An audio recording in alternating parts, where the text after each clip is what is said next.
At the Office, Cleveland's home for sports talk that never clocks out. From the latest headlines to heated debates, we're diving into everything sports. It's your hosts, Noah and Matt. Cleveland, how we doing? I'm being a little bit more quiet than normal because it is a late night edition of At the Office, a Cleveland sports show where we discuss all things sports. I'm your host, Noah, joined by my co-host, Matt. And you can join us too at the office. Feel free to leave us a comment on YouTube, Facebook, X, or text and call the show. It's right here, 216-260-3433. Matt, I am tired as hell. How are you, buddy? I'm about the same. I'm, as always, excited to be here, but it is indeed a late night. Listen, I went to regular work. I had a cab shift today. I made it to the gym. And you know what? I still wanted to talk to the people because there's some cool Browns news going on, and the Cavs have some stuff that we need to talk about. So, Matt, let's get into it with first, the most important, not the most important, but an interesting topic. Browns interviewed Shedeur Sanders at the Shrine Bowl. He isn't participating in the Shrine Bowl, but he's at the Shrine Bowl. First, I want to show a couple things. So here is this tweet right here, speaking about how Shedeur won't play or practice in the Shrine Bowl, but he met with multiple teams and he was there. And I also want to show this video clip. So Matt, let's pause for a second so we can show this. And then I want your reactions to everything Browns and Shedeur. They say you a Cleveland Brown. That's what they say, word on the street. I don't know where I'm going. I'm just thankful, bro. Whoever picked me. Look at that. So there was a lot of reactions, and yes, that video was clipped up to a point of people saying it seemed like Shedeur didn't want to play here. Shedeur. What are your thoughts, Matt? I want to hear everything that you have to think about with the Colorado quarterback prospect. I want to lead by saying I still don't think he's the guy, especially for Cleveland. But I also, want to double down on kind of what we said last week. And if, that camp in Berea is convinced that that is their guy, then you have to go get him. There's no excuse not to get him. Yeah, but what did you think about the video? Because I saw a lot of people reacting to that and saying that it didn't seem like he was interested in playing for the Browns, where I more so took even the longer form version of that video, right? As I'm going to take the politically correct answer here because I could go anywhere in the top 10 and I don't want to commit to any of these teams, as anybody of right sound and mind would. Is that how you felt about it? Yeah, that's exactly what I take from it. And I don't really think there's too much to play with that. I mean, obviously there's the rumors of, Dion not wanting him in Cleveland. I can't say I blame the man if that's true, but you got it. That's the answer you have to give when you get asked that question and it's going on social media. Like, what do you expect him to say? 100%. I'm with you 100%. Listen, to me, the be-all, end-all of this whole the Browns interview Sanders situation is damn right they should. They should be doing their damn due diligence on every top 10, hell, every top 15 player in this draft. Every quarterback in this draft, they should be doing their due diligence on, because whether we like it or not, there's no answer at quarterback right now. So it doesn't matter if it's Shedeur or Dylan Gabriel or whatever prospect you want to list from front to back in this draft. They better be doing their homework on every single one of them. So them interviewing the guy who is viewed as the number one quarterback in this class, damn right they should be. And if anybody is scratching their head or being like, no, let's go Abdul, they might still go Abdul. But right now is not just double down and go for Abdul time. It's time to do our research on these prospects because you have the number 2 pick in the draft. And if you have the number 2 pick in the draft, you could change the franchise. And that's just me. Matt, do you have anything else on Mr. Sanders himself or what I just said? I mean, I think another way to kind of look at it too, from my perspective, being the big, trade back guy, this very well could just be, a hype, that tagline's getting into the media of Browns meet with Shedeur, expecting interest, might make a team a little more aggressive, a little more willing to pay to move to that 2 slot if that's what we want to do. Yeah. So, I mean, that's another long form avenue of what that could be. The NFL draft is a big poker game, and right now Kevin Stefanski and Andrew Berry have the sunglasses on, the flat face, and the cards up to their face like this. For those who are watching at home, of course, for the audio-only version, you didn't see what I was doing with my hands there. But yes, I agree with you wholeheartedly, Matt. Listen, before we go into our next topic, I just want to shout out, we have 1 week left. The Cavs won tonight against the Detroit Pistons. We are doing a jersey giveaway where all you have to do is follow us on X, YouTube, and Instagram, and you will be entered to win. Drawing on February 3rd, announced via our X account. It'll be on YouTube and Instagram during the videos and stuff that come out throughout the week. But yeah, go out there. The Cavs are great. Donovan Mitchell is an all-star starter. Go out there and win a jersey. Matt said he's paying for the whole thing too, right, Matt? Something like that, maybe. Okay. Word. Let's get back into it. Head coach Kevin Stefanski will call the plays for the Cleveland Browns in 2025 instead of new offensive coordinator Tommy Rees. What are your reactions to it? What are your thoughts? Matt, I got a fun cut video real quick I want to show before we go in, and for the audio people as well, you can hear everything that's going on. We'll be here. As far as play calling, which I know you guys are going to ask, I'm going to call plays, and I reserve the right to change my mind. Okay? So, without further ado, Tommy Rees. No. So for those who couldn't hear at the end there, one of the reporters was like, one question real quick, and he just said no and headed off. That's the kind of fun stuff I want to see out of the Cleveland Browns right now, because it has been a dark and murky 2024 into 2025 season. Matt, you are a anti-Kevin Stefanski guy in terms of play calling. What are your thoughts on this whole topic? Oh, brother, here we go again. Now, wait. Here we go again. What do you mean, here we go again? Because I'll let you go. Hold on. I'll let you go. You know exactly how I feel about our last run with Kevin as a play caller. I think he's a horrible play caller. He's not good at it. But I was thinking about this before the show, and I am willing to, take the bait. I'll give him the first quarter of week 1 next year to not be an absolute moron calling plays. And he knows it too. In that answer he gave at the podium by, going no and running off. Like, yeah, that's fun. But he knows on that first 3rd and 12 draw that he calls, the stadium's going to be erupting and they're not going to be happy. So let me ask you this. You said he's a horrible play caller, right? Kevin Stefanski, while he was calling the plays for the Cleveland Browns, 2 Coach of the Years, 2 playoff berths, the Joe Flacco resurgence, a record of 40-35. Yes, that's not fantastic, but compared to what happened when we sent Ken Dorsey in there for the rest of the season last year, come on. Tommy Rees has never called an NFL play in his life. So taking the reins away from the young guy, letting him learn in this Kubiak system, which is part of the coaching tree Kevin Stefanski is a part of, for those who don't know. Learn and let Kevin do what he is good at. To say he's not good at it because you're upset about some 3rd down draws or a fucking end around, I'm sick of it. If you want good play calling, where is your answer? Do you think Tommy Rees is the answer, Matt?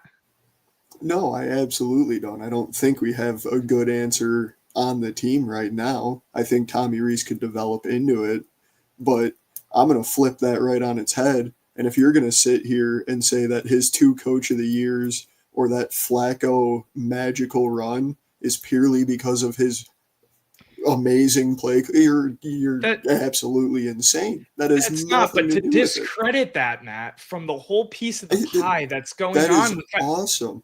That is phenomenal. I think he did great jobs in his Coach of the Year seasons, and the Flacco playoff run was a thing of beauty.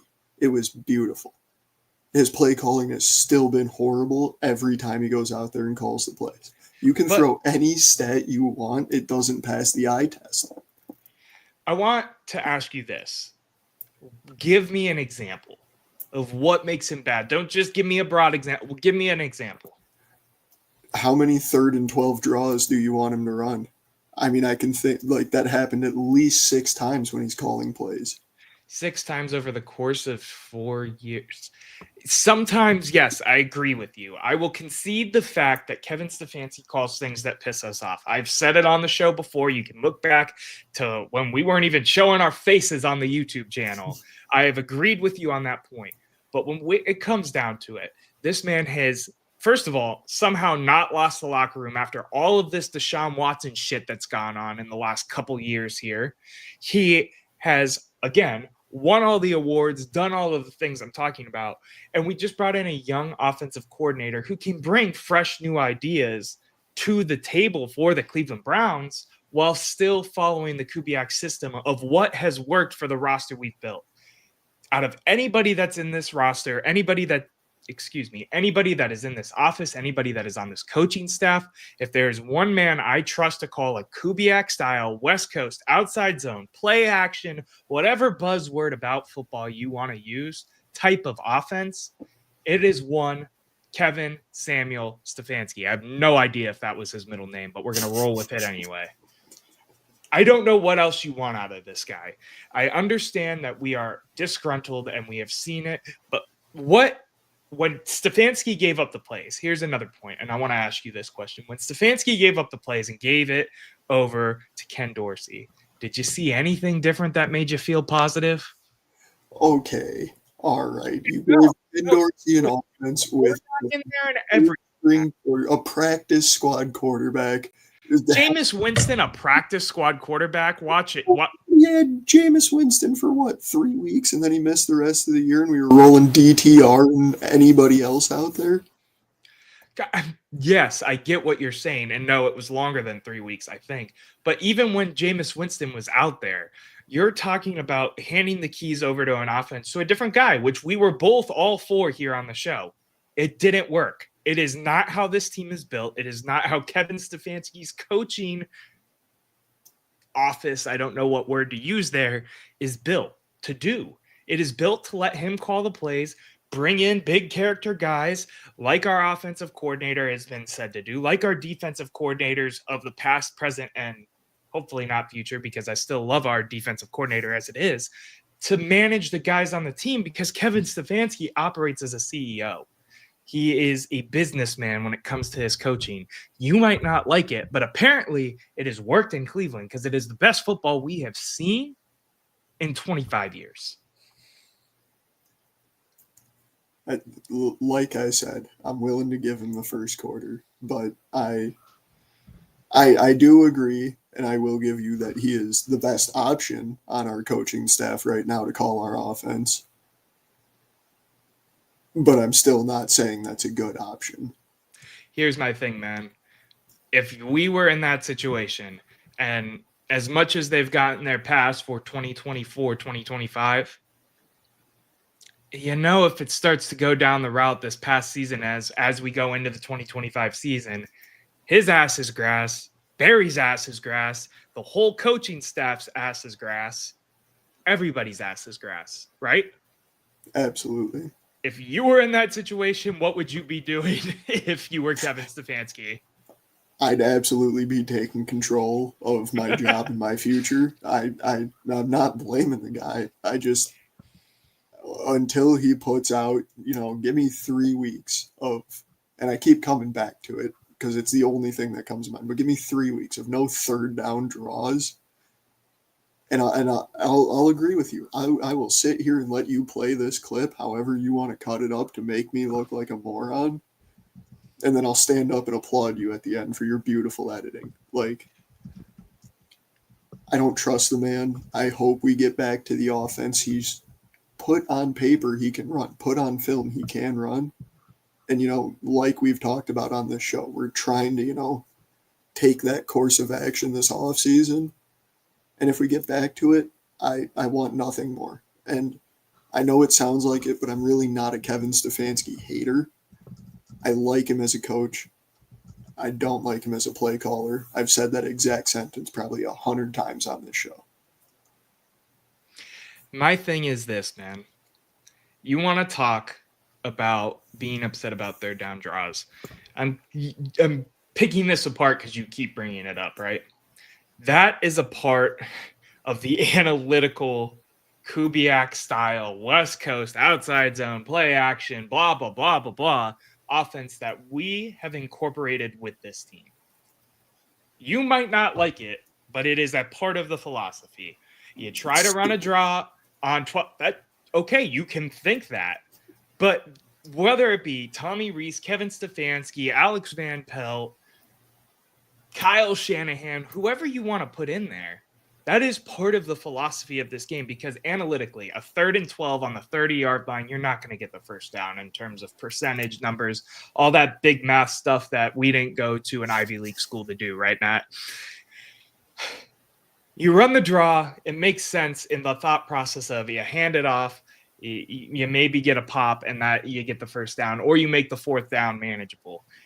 I'm not defending the fact that I agree with that mindset. It pisses me off as a fan when I have 2 Miller Lights in my hand in the stadium during the 3rd quarter after a night, day, evening, whatever in the Muni lot.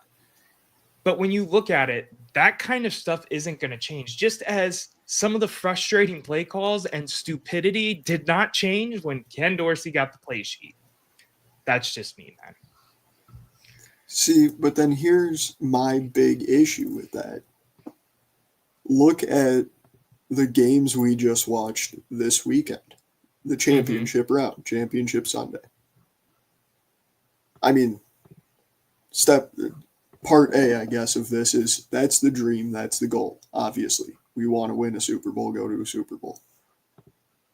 You don't see those frustratingly stupid football play calls nearly as often as they seem to happen in Cleveland with any of these playoff teams.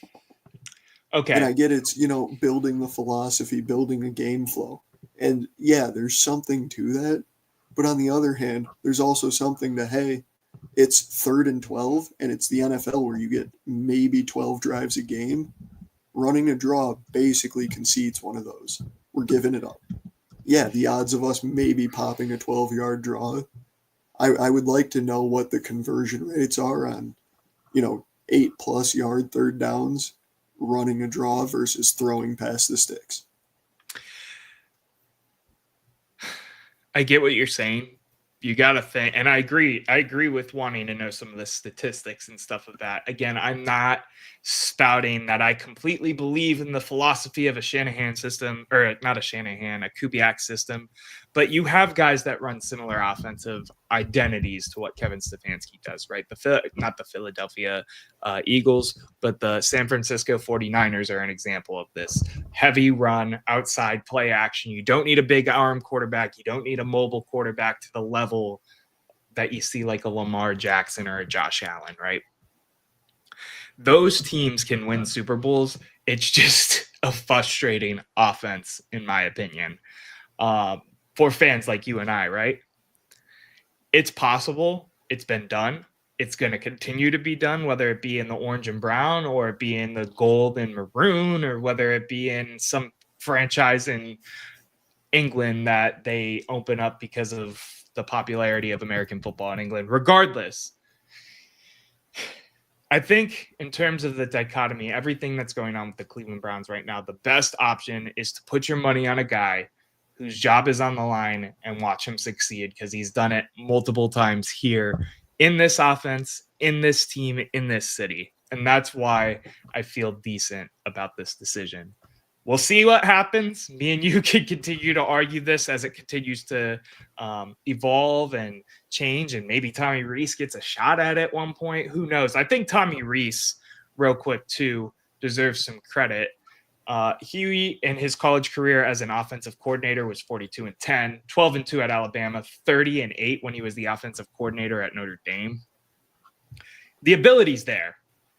He just needs some NFL experience, and I wonder if, this whole thing works out and we keep Stefanski in this office and all of that, if Tommy Rees is going to be a play caller, regardless of if Stefanski succeeds or what have you. You know what I mean, Matt?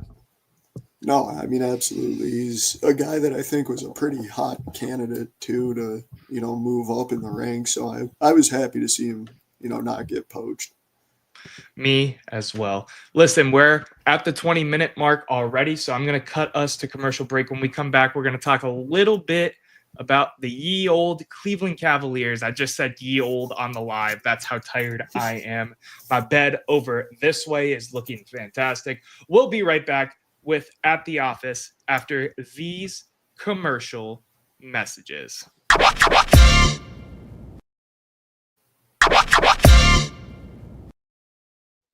And we are back at the office talking all things Cleveland sports. You know, it is a great day to hit the subscribe button, hit the like button, hit the download button if you're listening to the audio only version of this show. It helps us grow the brand and the channel a ton. Drop us a comment whether you're watching the live. We actually have a decent amount of people in here for an 11:43 airing right now, right on the cusp of the Monday to Tuesday. Really appreciate all of you guys tuning in before you hit the sheets. Listen to me and Matt chop it up about Cleveland sports. Check out the merch store at theofficecle.com. Matt finally picked up his merch, so I won't throw him under the bus. Hopefully his camera quality looks better because he upgraded the camera as well. I gave him my old webcam. So shout out to Matt for that. And shout out to Fans First Sports for supporting everything we do here. That was a mouthful. Matt, talk to me about the Cleveland Cavaliers. How are you feeling? They've been on a little bit of the slide. They've lost some more realistic pacing, 3 games in a row. You see that sometimes even from a championship team, not this juggernaut that goes 73-9 or whatever. How are you feeling? Obviously, we both probably feel a little bit better after that Detroit win, but give me your thoughts, man. Yeah, I mean, I'll start with, before today's game, how I was feeling was bound to happen. Sucks that we just talked about in our last episode how they might be a 70 with the potential was there, because clearly that doesn't look very good now. But I'm still super confident in the team, before tonight even. I agree with the said Kevin is no statement. play caller. Shout out Lillian Olson, my grandma. Still in here at 11:43. She shout out Gma, but continue with your Cavs take, my friend. I'm sorry for throwing you off. I think the one thing that it's kind of shown us, though, for the first time this season is where we struggle a little bit more. It's highlighted some flaws, not necessarily flaws, but areas we could improve in a little bit, which is something that hasn't happened much this year. And honestly, I think could be a big thing, come playoff basketball. I don't want to get too far ahead of myself, but, if we can see some of the flaws now before they get exposed when it matters, that'd be important, obviously. Yeah, I think the big part of this slide, right, is first of all, the injuries to Evan Mobley, Isaac Okoro, Dean Wade, and Karis LeVert. Sorry, I was trying to think of the last player there. All of these injuries happen at different times. Evan Mobley is, of course, back at this point now. But I think it shows how important Mobley and Okoro is to this team's defense. Can I throw some stats at you, Matt? Absolutely. 4 out of the last 5 games before tonight's Pistons game, the Cavs had a defensive rating of 135.4, 132.5, 113.7, and 124.5. That was a win still to Minnesota. Real quick, for those who don't know about defensive rating, the lower the number, the better. So think golf score. So 135, 132, 113, 124 is not great. Their typical rating is at about a 112, which put them at 10th at the league. And that's factoring in some of these lower numbers, right? The defense slid, and I think it's showing how important Evan Mobley is to the structure of this team under Kenny Atkinson. Mobley came back in that Houston game on Saturday night. They still lost. The defense did not look good. It was his first game back after an injury, though, so I'll give him some credit there. Their defense tonight, you want to guess how good their defense was? They won by 20 and did not shoot great. So do you think they had a better defensive rating? I would have to imagine it was a pretty solid defensive rating tonight. It was a pretty solid defensive rating at 95.3. Yes, it's against the Pistons. Yes, they're not a fantastic team compared to some of the teams we played in the last week, but it's a positive sign in terms of even when they weren't shooting fantastic, they are back on their defensive prowess, which is what makes this team so good. Matt, what else are you thinking in terms of the Cavs? I think you hit it right on the head there with, the importance of Evan Mobley. And I want to double down on how awesome it is to see him take that step this year and kind of be the superstar we've always wanted him and expected him to be. But I mean, the other, to flip that on its head, injuries are a concerning thing. And kind of what I was talking about there earlier is that highlights the, if Evan Mobley goes down again, our defense is going to slide again. So, I mean, with that in mind, what were you saying? Go ahead. No, go ahead. Well, real quick, I'll just tap in right here, and then you could ask me your question you were going to ask me.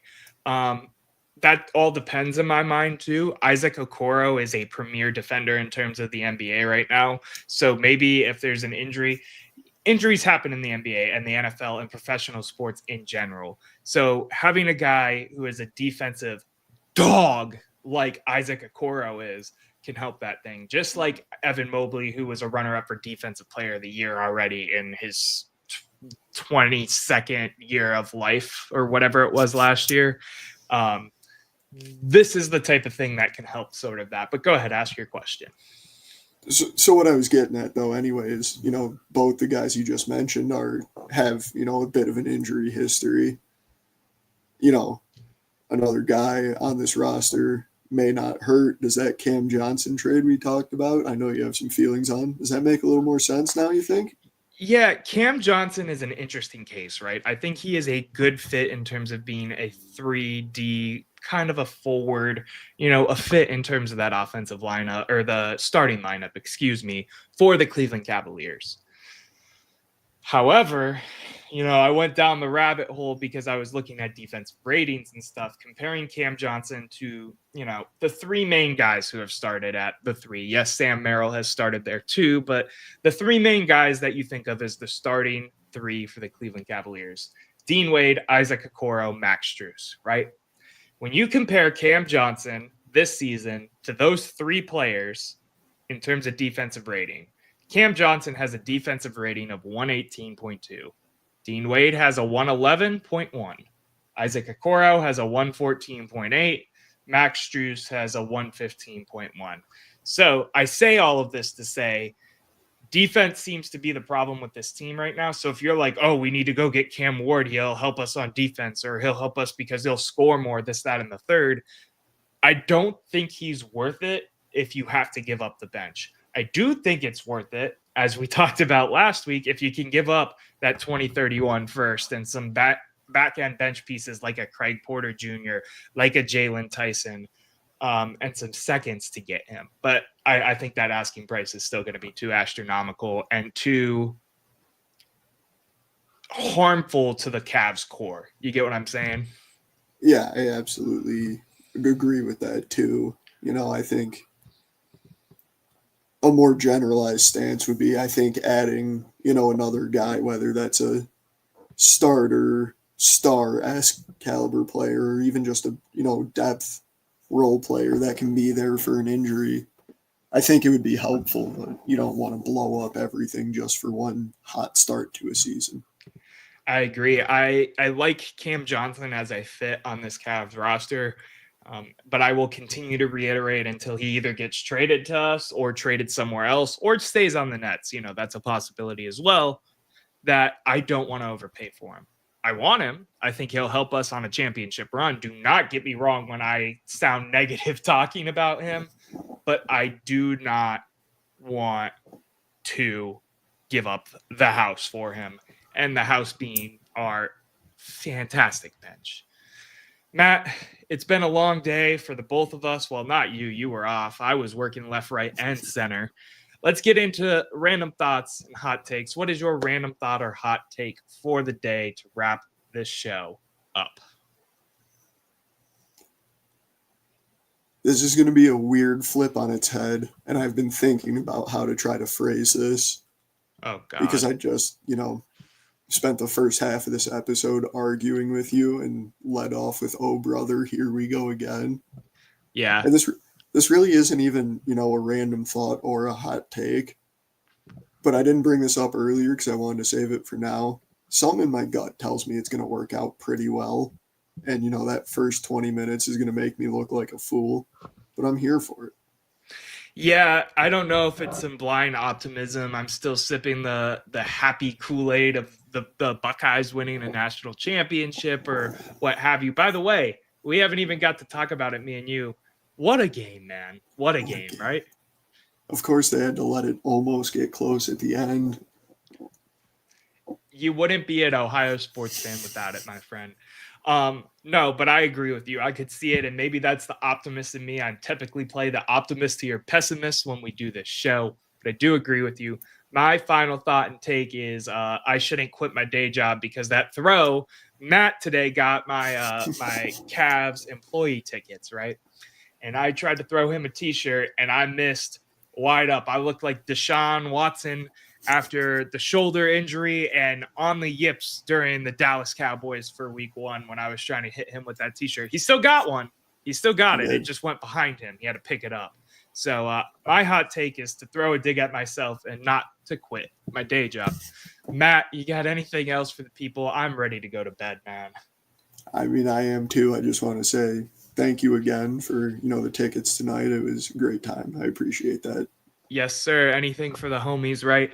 This has been another episode of At the Office. Thank you for joining us. If you're listening to the audio-only version, hit the download button. If you're watching the YouTube version, of course, please hit that subscribe button. Check us out on all socials. You can see it above my head right there. It's @ The Office CLE, @ The Office CLE. Matt, it's been a pleasure. To everyone watching, have a great day. Have a great night, and until next time, Cleveland, stay up.